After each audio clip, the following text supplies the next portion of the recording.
Hello everyone, कैसे हैं आप लोग। तो जैसा कि आप जानते हैं कि हमारे चैनल पर JKSSB क्लास 4 की क्लासेस चल रही थी। हमने MCQ सेशन चलाया था जिसमें हमने 1000 MCQs कराने के लिए बताया था आपको। उसमें से हम काफ़ी कुछ करा चुके हैं, जिसमें हमारे इंग्लिश के कवर हो रहे हैं, जनरल अवेयरनेस के कवर हो रहे हैं। हमने मैथ्स के कुछ क्वेश्चन और रीजनिंग के कुछ क्वेश्चंस भी कवर किए थे। मैथ और रीजनिंग के क्वेश्चंस हम आपको प्रोवाइड कर देंगे, क्योंकि वो क्वेश्चंस आपने देखे होंगे कि सिर्फ प्रैक्टिस क्वेश्चन से इतना कुछ खास नहीं था उनमें। इंग्लिश और जनरल अवेयरनेस के क्वेश्चंस दोस्तों हम आपको लगभग हर डे ही पर डे प्रोवाइड करते रहेंगे, और ये फुल सीरीज़ हम कंप्लीट करेंगे।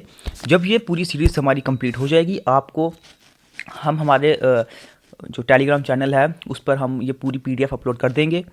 आज जो मैं वीडियो लेकर आया हूँ दोस्तों, ये वीडियो बहुत ही ज़्यादा इंपॉर्टेंट है। आपने देखा होगा कि कभी कभी JKSSB क्लास 4 एग्ज़ाम या फिर बाकी एग्ज़ाम्स में कुछ ऐसे क्वेश्चंस पूछे जाते हैं जो यूनिवर्स के अंदर थोड़े यूनिवर्स के रिलेटेड क्वेश्चंस पूछे जाते हैं। जैसे कि कभी कभी सोलर सिस्टम के बेस पर क्वेश्चंस पूछ लिया जाता है, जैसे कि which is the hottest planet, इस टाइप में, या which is the biggest planet, सबसे लार्जेस्ट सबसे बड़ा प्लैनेट कौन सा है, सन के सबसे करीब प्लैनेट कौन सा है। इस टाइप के क्वेश्चंस भी पूछे जाते हैं।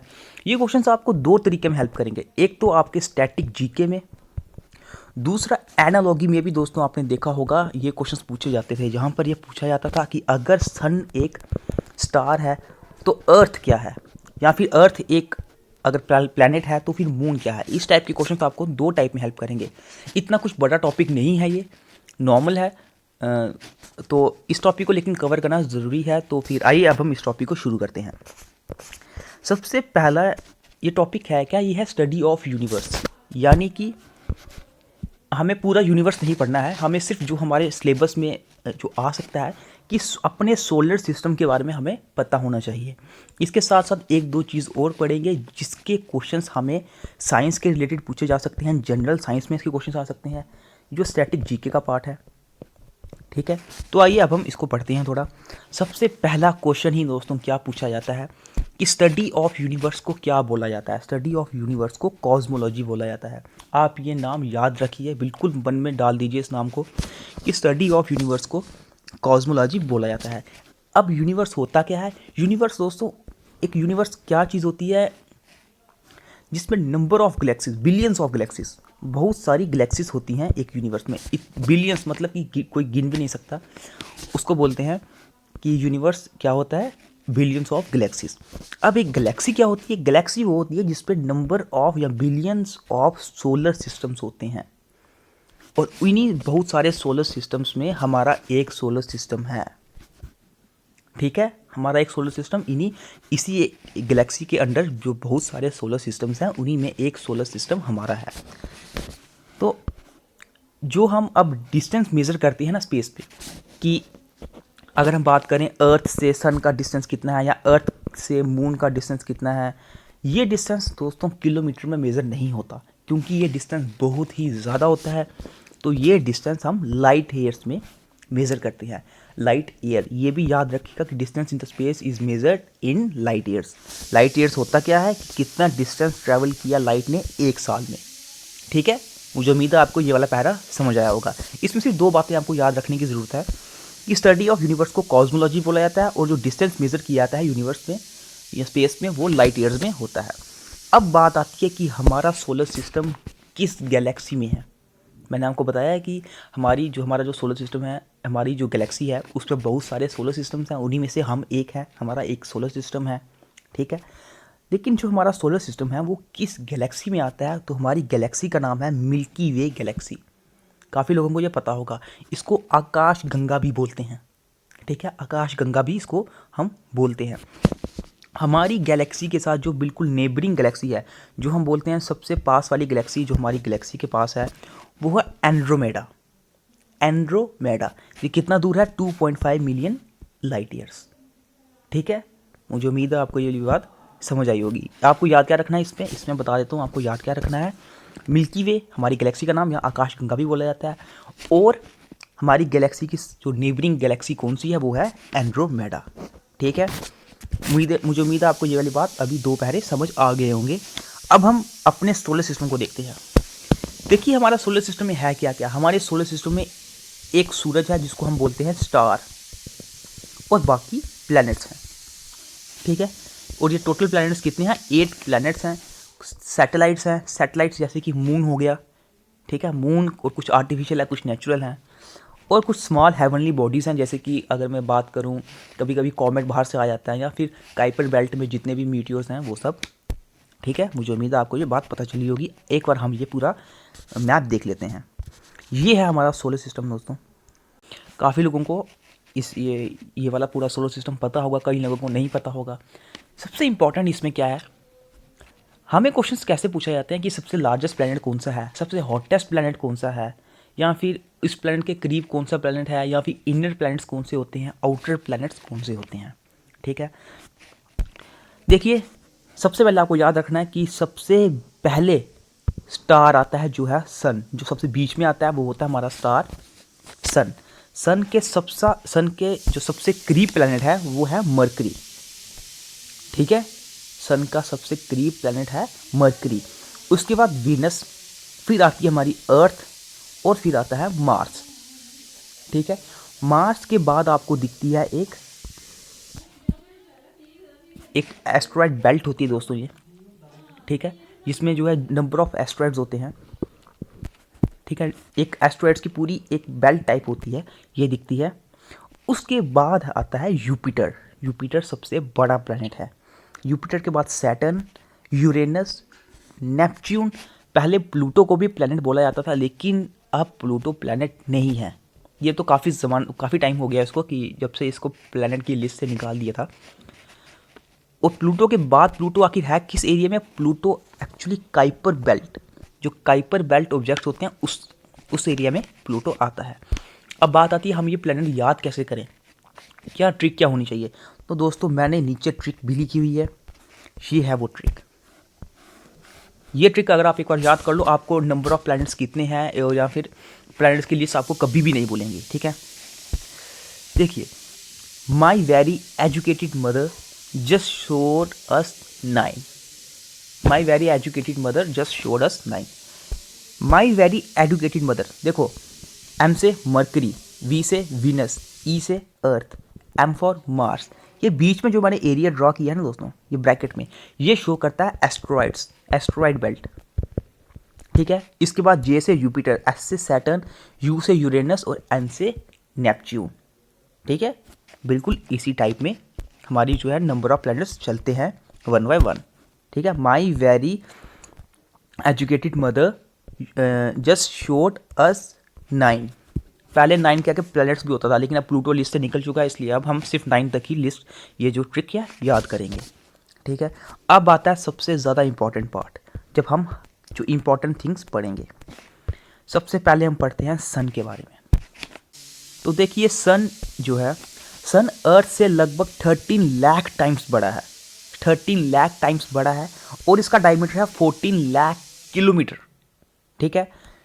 ये तो इतना खास पूछा नहीं जाता है, जो पूछा जाता है वो मैं आपको बताता हूँ। पूछा जाता है कि सन का नेबरिंग स्टार कौन सा है। तो सन का नेबरिंग स्टार है प्रोक्सिमा सेंचुरी। यहाँ पे CENTURI, स्पेलिंग शायद थोड़े गलत हो गए हैं। Proxima Centauri is the neighbouring star of our star sun.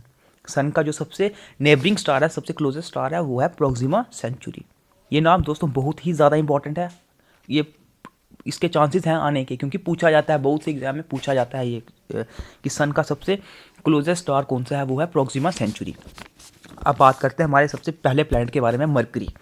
Mercury, कभी पूछा जाए कि सन के सबसे क्लोजेस्ट प्लैनेट कौन सा है, वो है मरकरी, ठीक है। ट्रिक के थ्रू भी आप याद कर सकते हो, एक बार आपको वो मैप पूरा याद हो जाए फिर कोई प्रॉब्लम नहीं होगी। अब बात आती है वीनस के बारे में।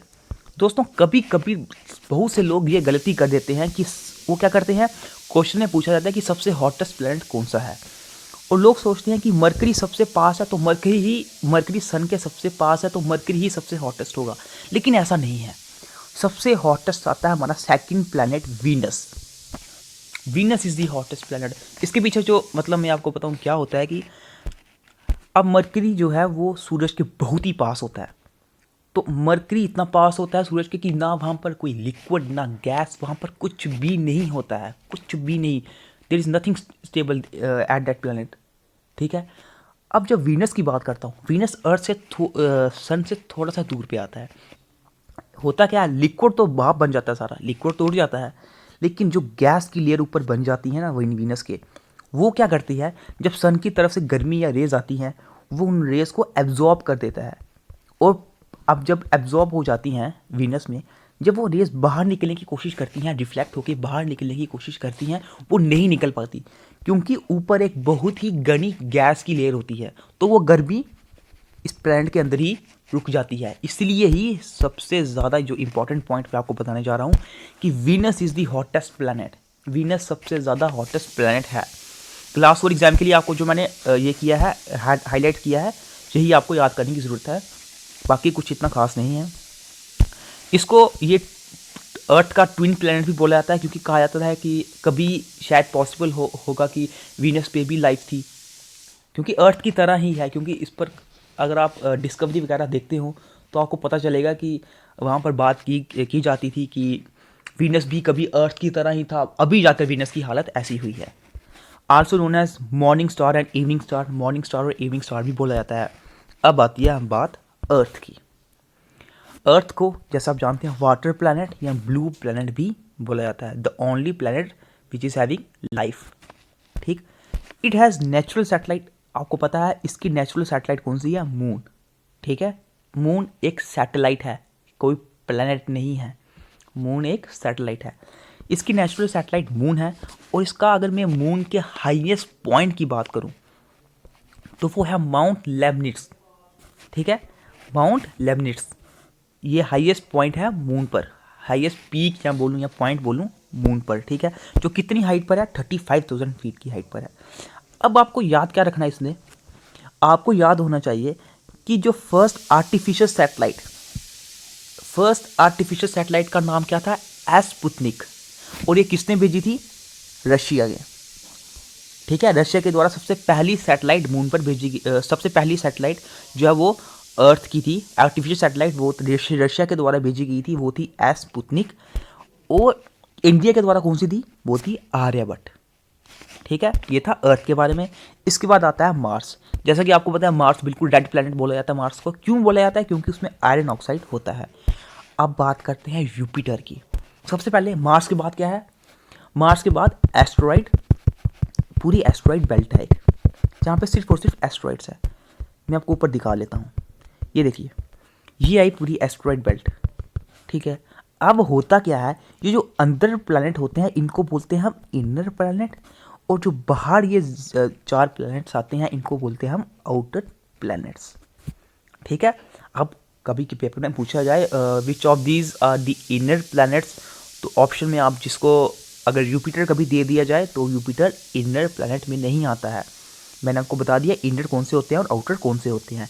एस्ट्रॉइड बेल्ट के जो अंदर की तरफ आते हैं वो होते हैं इनर प्लैनेट, जो बाहर की तरफ होते हैं वो होते हैं आउटर प्लैनेट। ठीक है, अब बात करें यूपिटर की। हर सबसे बड़ा प्लैनेट है, सबसे बड़ा प्लैनेट है यूपिटर। इसको हम विंटर प्लैनेट भी बोलते हैं। विंटर प्लैनेट क्यों? क्योंकि दोस्तों यहाँ पर बहुत ही ज़्यादा ठंड होती है, बहुत ही ज़्यादा। वैसे तो अगर बात करें हम जितने भी मार्स वार्स जैसे प्लैनेट हैं, ये सब सॉलिड प्लैनेट्स आते हैं, यानी कि इन सब में अपना एक सरफेस है।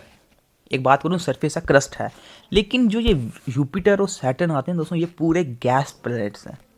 कहा जाता है ये पूरे गैस के बने हैं, गैस जाइंट्स हैं ये। ठीक है, तो यूपिटर की अपनी 79 नेचुरल सैटेलाइट्स हैं। 79 नेचुरल सैटेलाइट्स, अब पता नहीं कितनी होगी, पर जब मैंने पढ़ा था वो 79 नेचुरल सैटेलाइट्स। इसके बाद सैटर्न का आता है।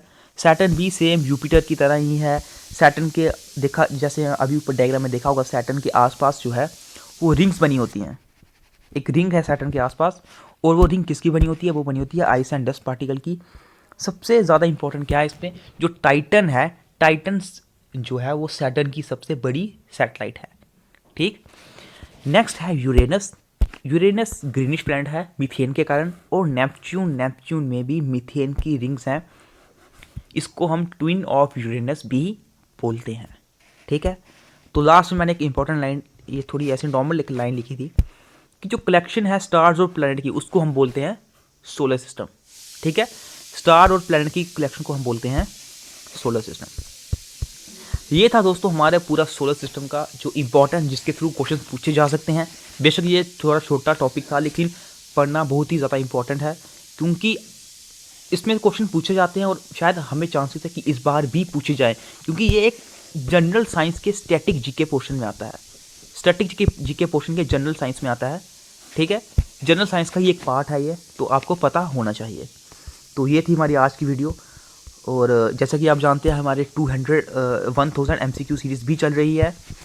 तो अगर आप चैनल पे न्यू हैं, इस चैनल को सब्सक्राइब कर दें और हमारे टेलीग्राम लिंक को ज्वाइन ज़रूर कीजिए, क्योंकि जैसे ही एक बार हमारे 13 या शायद हम 10 फेब तक ही हम अपनी पूरी क्वेश्चन सीरीज़ कंप्लीट कर देंगे। एक बार जैसे हमारी क्वेश्चन सीरीज़ कंप्लीट हो जाएगी, उसके बाद दोस्तों हम टॉपिक वाइज टॉपिक पूरा हम अपने टेलीग्राम चैनल पे क्विज़ लेंगे। टॉपिक वाइज टॉपिक हम पूरे क्लास 4 के जो सिलेबस है उसको रिवाइज करेंगे, ठीक है। तो बहुत कुछ सीखोगे आप क्विज़ में भी। अभी आप जो हमारी क्वेश्चन सीरीज़ चल रही है इसमें भी आप पढ़ते रहिए, क्योंकि ये भी बहुत ही ज़्यादा इंपॉर्टेंट है। तो मिलते हैं फिर आपसे नेक्स्ट वीडियो में MCQ सीरीज़ के साथ।